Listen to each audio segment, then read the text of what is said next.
Hey, what's going on, folks? Welcome back to the Graphic Design is Fun podcast 2023.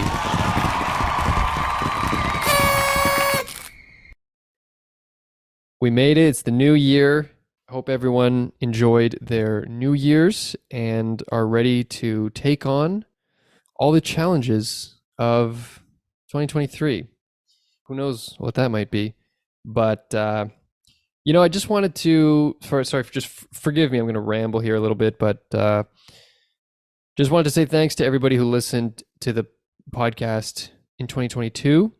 Seriously, really appreciate all the nice feedback I've been getting, and very surprised, honestly, at how many people are listening. And it's really cool. It's been really cool to see that, yeah, people are listening, people are enjoying it. It's very motivating, and I'm happy about that, I guess. No, I am happy about that. And also, just given that it's the new year and, it's a time to, reinvent oneself or take on new goals, here's my advice. If you want to do something, just do it. And if there's a reason not to, just do it anyway. And I know that might sound weird, but there's almost always going to be reasons not to do something. Take this podcast, for example. I'm not very good at talking or listening. I'm just not really a good conversationalist. I'm pretty awkward. So right off the bat, that's a very good reason not to do a podcast. But I kind of just, I just look at that square in the eye and say, I'm going to do it anyway.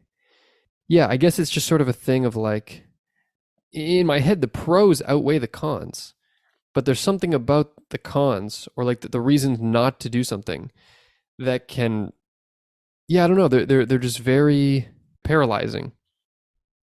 So anyway, that's my advice. Hopefully that was useful to one person. Today's episode, speaking of goals or New Year's endeavors, today we are chatting with a graphic designer from right here in Toronto, named Timothy Leong. He is a in-house designer for Mill Street, which is a pretty famous brewery here in Canada. And I heard about him because he was featured in this article from this Toronto website called BlogTO. And the article was called "Full-Time Toronto Graphic Designer Starts Up Small Batch Chili Oil Side Hustle." And I thought that was pretty interesting and just kind of different, So I was curious, so I hit him up and we had a great conversation. We talked about his chili oil side hustle, and we also talked about his in-house position at Mill Street, specifically his, I don't know what I would call this, I guess sort of self-development kind of initiative, where every year he teaches himself a new skill and basically adds it to his job description. And he's been doing this for, I think it was 7 years. Things like photography or video editing, he'll just teach himself on YouTube and then add that to his job. So now he's doing all kinds of interesting stuff.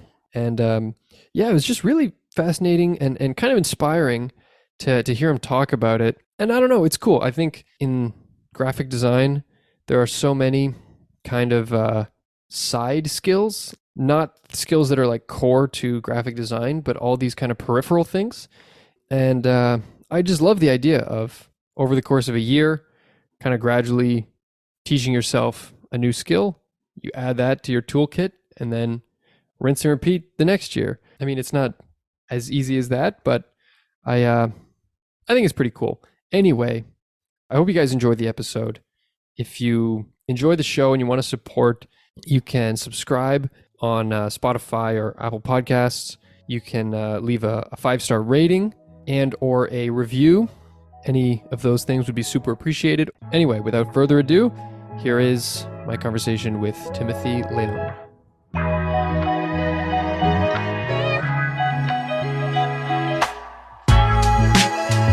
Well, why don't we start with I guess some background, how you got into design in the first place, and then then maybe we can kind of transition into the business stuff.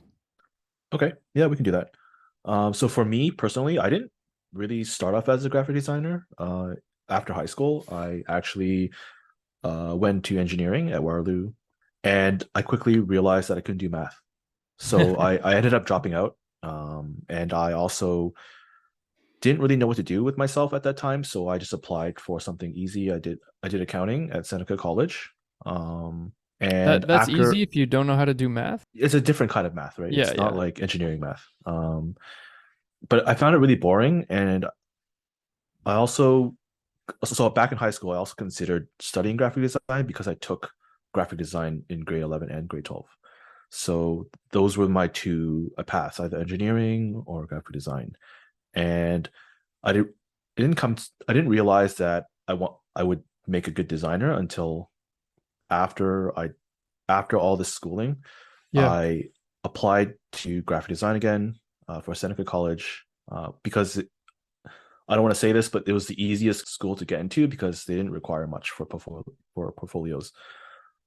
And I graduated, and I just started working. So my background, my first, I would say my first full time job would be for a food company, and I think that kind of placed the thought of running my own food company in the back of my mind because I worked on labels, I worked on marketing in terms of food, and I knew a lot about like nutrition and ingredients and all the legal stuff surrounding designing for a food label or food brand. Right, right. Oh, that's interesting.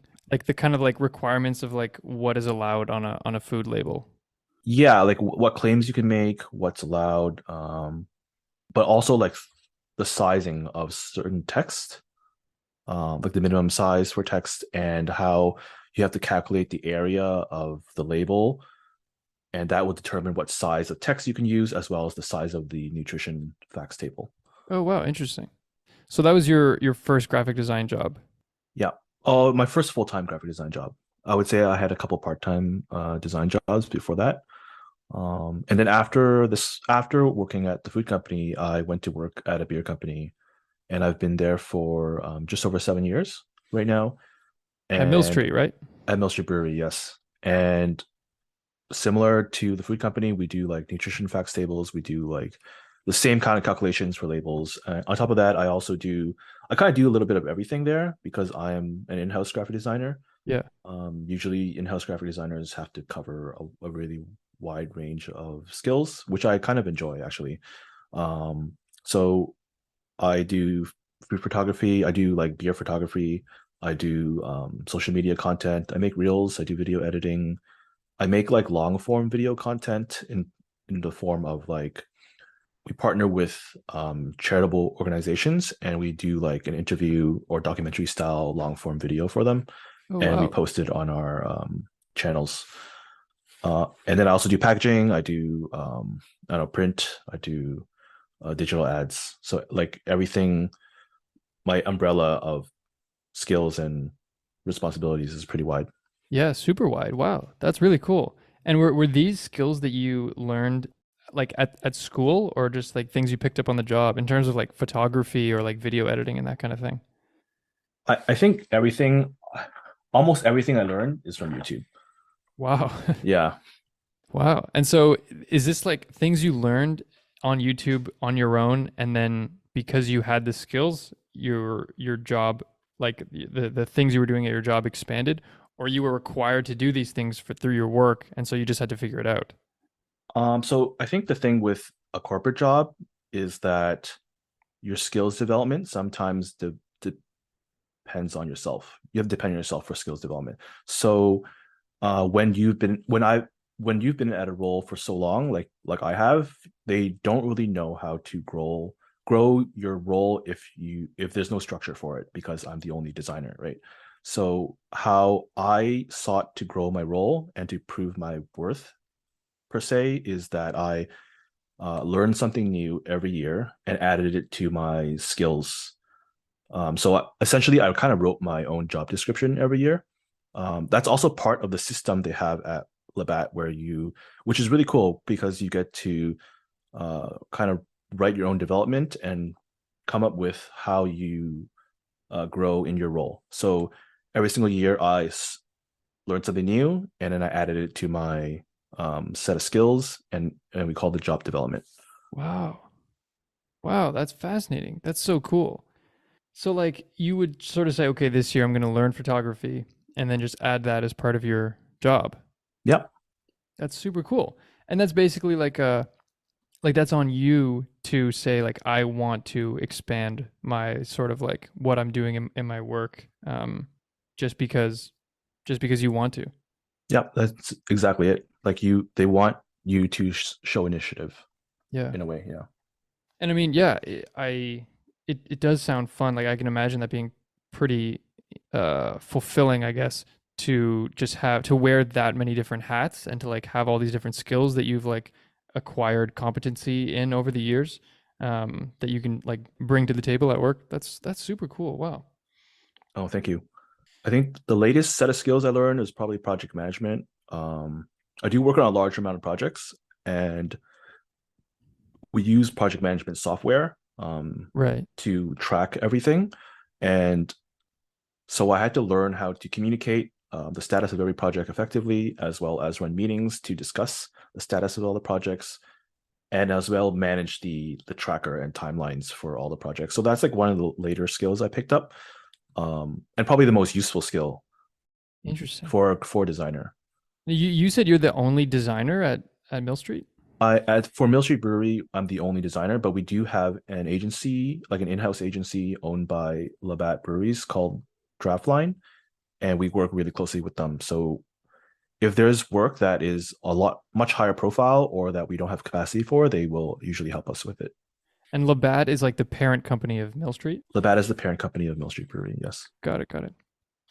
That's really fascinating. And I think like in terms of sort of like giving advice to like other people who might have an in-house job, like develop your own skills, find the time to like learn things through like things like YouTube.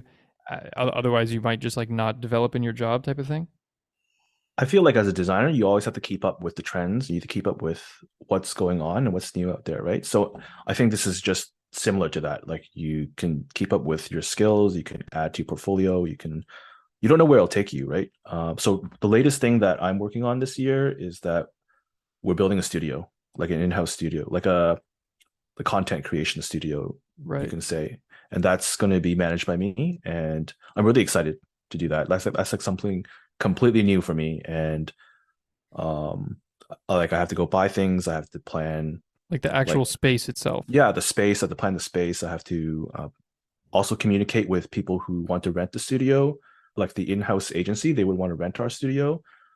So I have to communicate and work out a schedule with them as well. So like all those things are like new and added on to my role. Right. That's awesome. Let's talk about the chili oil.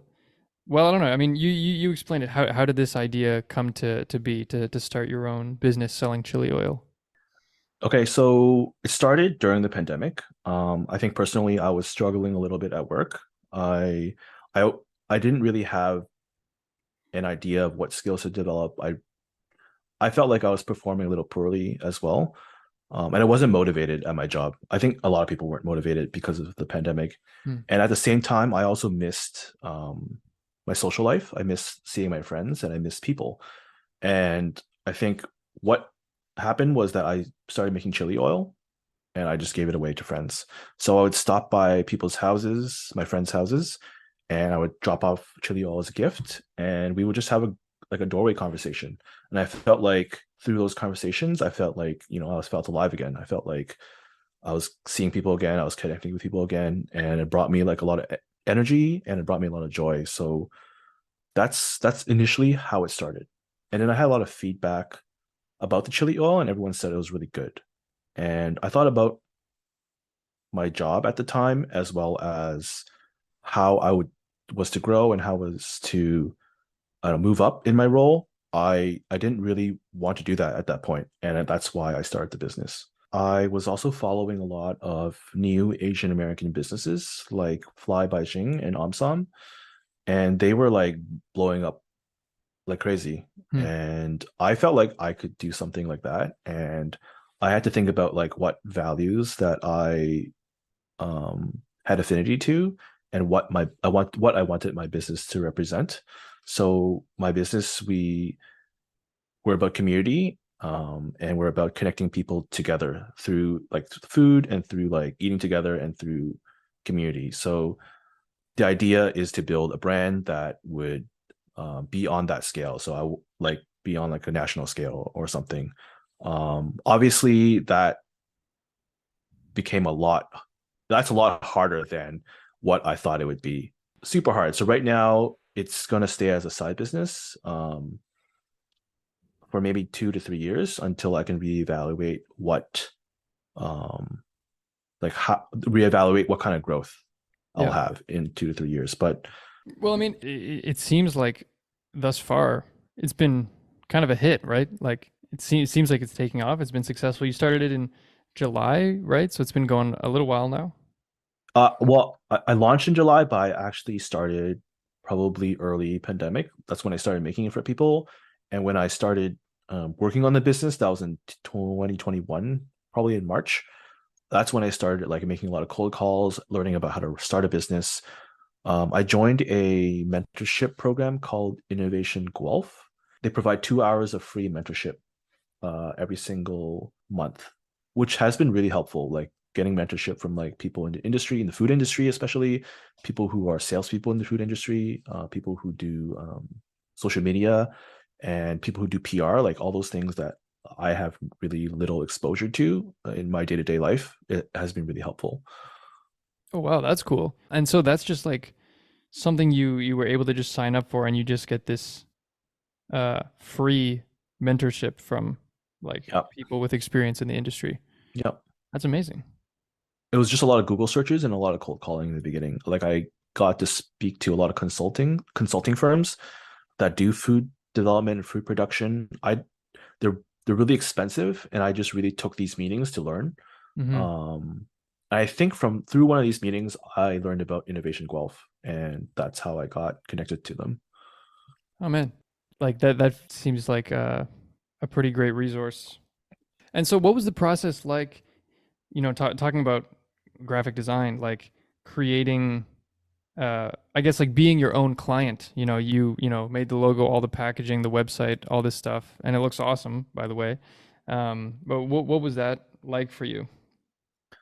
Thank you. I think that was a little different because I had to choose everything instead of listening to a brief or reading a brief. I had to come up with why why my face is the face of the brand, and why I chose those colors. So I came up with I made a lot of like iterations in the beginning. Like before what you see now, it wasn't like that. It was like a white label with like a line drawing of a full figure, and it was really different. And the colors were different too.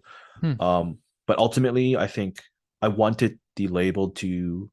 The biggest thing was I wanted it to stand out on shelf. So if you line it up against other brands, I think that was a big thing. So I kind of took other brands. I like just laid it out on like Illustrator or something, and then I put my label up against it, and I just kept swapping until I found something that I felt like would Oh, cool. stand out more. And that's kind of how I came up with the design. Yeah, that's smart to actually, get images of like these other products and literally like put them into Illustrator or something and compare side by side. And then so you say you want to keep it going for, the next 2 years or so as it is, and then kind of reevaluate in terms of what where it goes next. Yeah, definitely. So I do produce out of a facility that is 24 hours. So usually I go at night between like 6 to 10 p.m. And then so it doesn't really affect how I do my day job currently. So I feel like I can handle both. So I'm just going to keep it as is until I can't. Yeah. Well, I mean that's another topic, I guess, in terms of like how how do you find the balancing? Like you find it's manageable working a full time job and then also taking on this whole other business. That's sounds like it would be a ton of work. It is a ton of work, but I feel like I am kind of a night owl, so I do a lot of work like late at night, and like usually between like 10 to 11 and like 12 to 1 is when I work the most. I don't work on, I wouldn't say I work on this every day. I think right now, I think in the beginning, I spent a lot more time working Right. on like my business plan, my numbers and stuff like that. But now it's running more smoothly now, and everything has been set up. So there's only like maintenance work, maybe I'm packing orders at night and then I'm shipping them during the day. Like I have someone come pick it up from my house. Um, but that is pretty much it. I think what's next is like coming up with a new product. I just released like a new like size for my chili oil, so I am doing a smaller size, and so that's new. And but yeah, I think right now it is manageable. I feel like when work gets really busy next year, I will have to reevaluate how much effort I spend on the business as well. Right. Right. Nice, man. Genuinely, I think what you're doing is super cool. And actually, I meant to. I want to buy some of the chili oil. I don't even think I've ever purchased chili oil in my life, but I'm gonna try it, and I'll let you know. You can buy it in the Mill Street place, like in the distillery district, right? Yeah, are you near there? Yeah, close enough. Yeah. I also have another location at on the Danforth, if Oh, that's okay, that's closer. closer to me. Yeah, it's called Bear Market.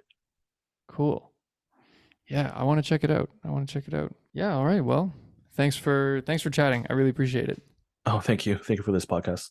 Thank you so much for listening to today's episode of the Graphic Design is Fun podcast. If you want to support the show, you can share it with your friends, share it with your coworkers. You can subscribe on Apple Podcasts or Spotify. You can leave a 5-star review. Any of those things helps a ton. Really appreciate it. Thanks for listening, and we'll see you in the next one. Oh, and you can follow on Instagram at Graphic Design is Fun. Yeah.